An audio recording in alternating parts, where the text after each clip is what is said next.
his hair and saliva and blood, gave them up right away.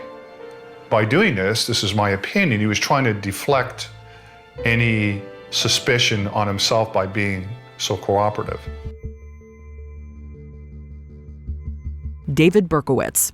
The son of Sam terrorized New York between 1976 and 77, killing 6 people and wounding another 7. And it's something that we all have to worry about. What is your wife saying?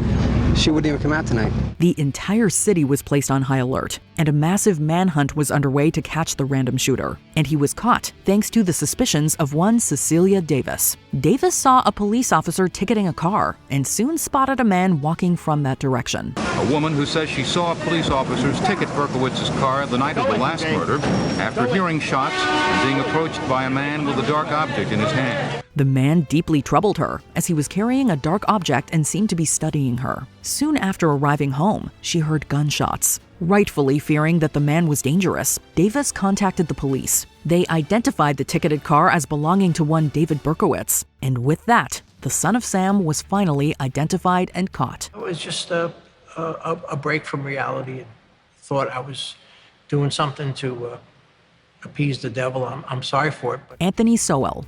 Also going by the Cleveland Strangler and the Imperial Avenue Murderer, Anthony Sowell killed at least 11 victims between 2007 and 2009. Anthony Sowell would lure his victims in with conversation and what I call props. He was finally captured thanks to a woman named Latundra Billups, who told the police that Sowell had sexually assaulted her. When Sowell was arrested, police found human remains littered throughout his house and buried on his property. It appears that this man had a insatiable appetite that he had to fill.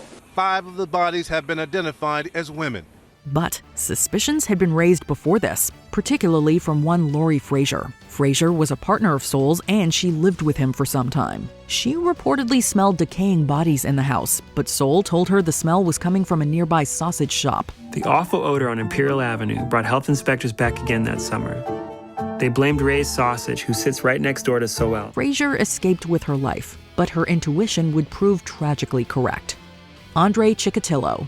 A true monster, Andre Chikatilo is responsible for at least 52 murders between 1978 and 1990. Some of the bodies were still fresh, which gave us a broader picture of the injuries and the killer's behavior at the site of crime.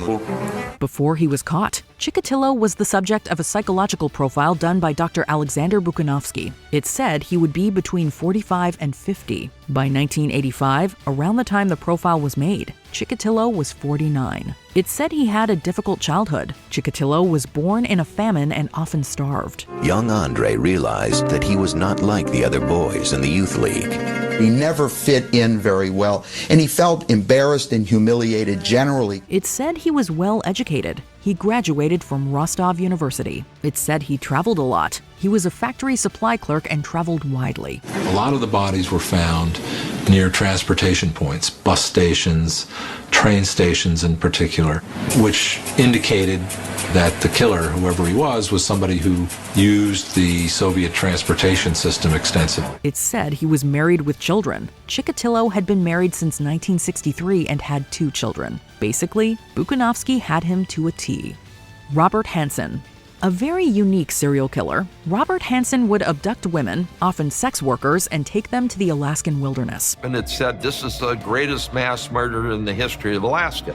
Well, you could have knocked me over with a feather. I had no idea. It is then believed that he hunted these women like game, often tracking them with a knife and a semi-automatic rifle. One girl named Cindy Paulson escaped from Hansen, and a passing driver picked her up and called the police.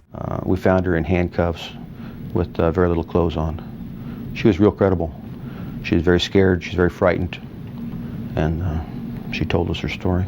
They questioned Hansen about his involvement in the kidnapping, but his gentle personality convinced them of his innocence. The FBI was then brought in, and like Andre Chikatilo, they made a profile that perfectly matched Hansen. Realizing they had the right guy all along, police arrested Hansen again, and he confessed to the crimes. Finally, it was time to confess. Time for Hansen to cut a deal. Hansen said he would confess to the murders that could be proven, as long as the trial was given no publicity and that his family be left alone. Charles Cullen.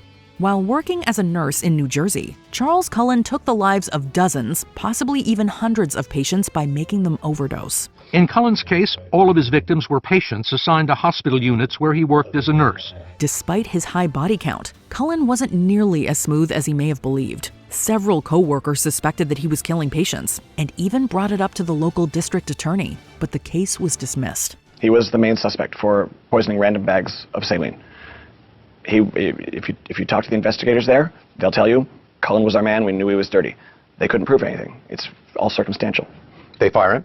He moved on. Other officials were warned by the New Jersey Poison Information and Education System that a doctor was likely killing patients. Finally, a co-worker named Amy Loughran contacted the authorities over Cullen's suspicious behavior, and they convinced Loughran to talk to Cullen while wearing a wire. Were you angry? I was sad for my patients. I was, so many things were going through my mind. I was sad. I didn't see it. I felt betrayed by my own intuition. The conversation contained enough evidence to have Cullen arrested, and he was given 18 life sentences. Paul Bernardo. When it comes to Canadian criminals, it doesn't get much more notorious than Paul Bernardo. There never was before, never was since such a string of attacks like that. People were scared stiff for a very long time. Bernardo committed a series of sexual assaults and later killed 3 people with his wife, Karla Homolka, including Homolka's younger sister, Tammy. However, many people held theories about Bernardo long before he was captured. The police questioned Bernardo multiple times in relation to his possible involvement in both the murders and the sexual assaults, and even took DNA samples. I asked Bernardo to provide samples of his hair and saliva and blood, gave them up right away. By doing this is my opinion, he was trying to deflect any suspicion on himself by being so cooperative.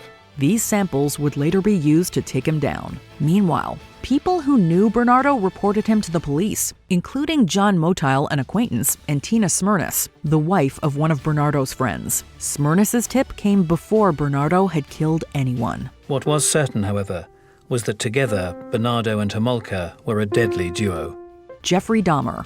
It seems inconceivable that Jeffrey Dahmer was able to kill and dismember so many people in his small Milwaukee apartment. Without detection, 31-year-old Jeffrey Dahmer had killed 17 young men across a 13-year period. But one neighbor was highly suspicious of Dahmer, and her name was Glenda Cleveland. Cleveland was one of many neighbors who reported rotting smells coming from Dahmer's apartment. But she took the complaints one step further by actually speaking with the authorities. When I say what I have to say and I know it to be true, I don't feel that I have to constantly keep repeating myself. And I think that can be said for everyone. Cleveland saw a victim named Konarak Synthesomphone running from their apartment building and attempted to report her suspicions to the police, but they ignored her. She also contacted the FBI in a desperate attempt to have someone listen, but they too ignored her warnings. Dahmer would claim 4 more victims before he was captured on the night of July 22, 1991. The first day was local television, second day national television. By the third day it was international television. They were able to show video of these items coming out of the front door of this apartment building that's not usual. John Wayne Gacy. One of the most active serial killers in American history, the killer clown took at least 33 lives throughout the 1970s, burying 26 of them in the crawl space of his Chicago home. He would become one of the most prolific serial killers in American history. Gacy's legendary crime spree finally came to an end thanks to the work of Police Chief Joseph Kozenczak. A boy named Robert Piest had gone missing after speaking to a contractor. This contractor was identified as John Wayne Gacy, whom Kozenczak learned had a serious criminal record. They supplied us with some information pertaining to his telephone number, and through the phone number we were able to determine his full name and address. And that's the first time we ever knew the name John Wayne Gacy. He launched an investigation into Gacy and even had him tailed by police officers. While searching Gacy's home, one officer noticed a rotting smell coming from the heating duct. They later explored the crawl space and found numerous bodies, and the rest is history. The mounting evidence convinced detectives that they should begin digging in the crawl space under Gacy's house. Ted Bundy. Often regarded as a remorseless psychopath, Ted Bundy claimed at least 20 lives throughout the 1970s. He was a master predator. It was as well planned as military action. He's become the most infamous serial killer in American history. Bundy's infamous killing spree began in the Pacific Northwest in 1974, where he killed 8 and left another with permanent brain damage. He then moved east to Utah, leaving behind a trail of bodies and some dumbfounded authorities. He went to Utah, and girls started disappearing in Salt Lake City suburbs around there, much in the same way that girls had been disappearing in Washington State. However, they were not without hope.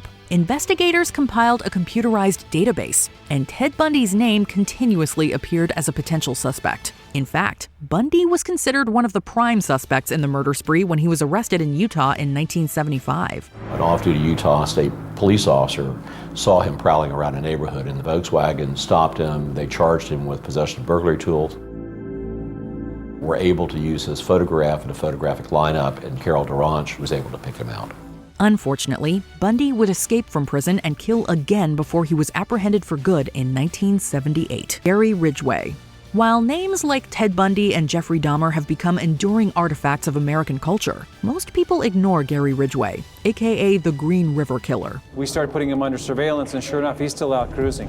He's still out there, obviously watching girls working the street, because we were watching him watch them. This, despite the fact that Ridgeway is the second most prolific killer in American history, having been convicted of 49 murders. Ridgeway was finally apprehended on November 30th, 2001, but he'd been a primary suspect for nearly 20 years. Ridgeway was arrested for prostitution in 1982 and was quickly suspected of being the Green River Killer. We had a very strong circumstantial case against Gary Ridgeway in 1987. What we didn't have was any physical evidence to substantiate the circumstances. He was even given a polygraph test and was forced to provide hair and saliva samples. It was these very samples that took down Ridgeway in 2001, as they were finally tested for DNA and matched what was found on the victims. And Mr. Ridgeway, is it your desire to plead guilty to the 48 charges of aggravated murder in the first degree because you believe that you are guilty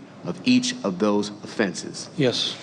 Do you think you would have caught these red flags? Let us know in the comments below. The Dahmer case was an awakening for Milwaukee in many ways.